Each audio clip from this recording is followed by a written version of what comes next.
NGO की job छोड़ने के बाद मैं फिर से बेरोजगार था, लेकिन इस दफा किस्मत ने मुझे एक सही इंसान के पास ले जाकर खड़ा कर दिया। मेरा एक दोस्त, जो मेरे लिए भाई से कम नहीं, उनकी फैमिली का सी और राइस का पुराना बिजनेस था। मंदी में उनकी कई दुकानें हाय। उसने मुझे कहा, रोज शॉप पर आओ, बैठो, देखो और सीखो। मैं रोज वहां जाकर सिर्फ ऑब्जर्व करता था। चावल के कीमत, ग्रेन्स की वैरायटी, सप्लाई का सिस्टम।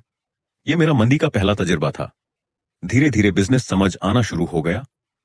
मेरे दोस्त के वालिद बहुत शरीफ और तजुर्बाकार इंसान और बहुत मेहनती इंसान।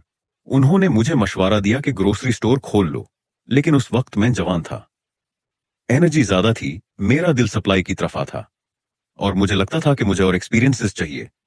मैंने फैसला किया कि मैं चावल का बिजनेस शुरू करूंगा। मैंने एक ट्रक भर के चावल खरीद लिया, एक शॉप रेंट पर ली और सारा माल वहां रख दिया। अब मैं सप्लाई करता था शॉप्स, हॉस्टल्स और रेस्टोरेंट्स को। डेट्स के काम से थोड़ा डिस्ट्रीब्यूशन का तजुर्बा मिल चुका था, बस आइटम नया था, चावल। लेकिन यहां मुश्किल और बड़ी थी।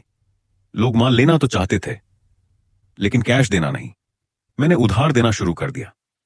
मुझे नहीं पता था कि मार्केट से उधार वापस लेना कितना मुश्किल होता है। धीरे धीरे पैसा मार्केट में फंस गया। माल बिक रहा था, लेकिन पैसा वापस नहीं आ रहा था।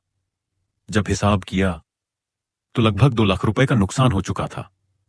यह मेरी जिंदगी का पहला बड़ा बिजनेस झटका था। मैं टूट गया था। मैं और पैसे मार्केट में नहीं फंसा सकता था, लेकिन मैंने एक सबक सीखा जो आज तक नहीं भूला। मार्केट में उधार देना आसान है, लेकिन वापस लेना सबसे मुश्किल काम होता है। मैंने वो बिजनेस बैंड कर दिया। पैसे कम थे, नुकसान बड़ा था, लेकिन तजुर्बा वो कीमती था।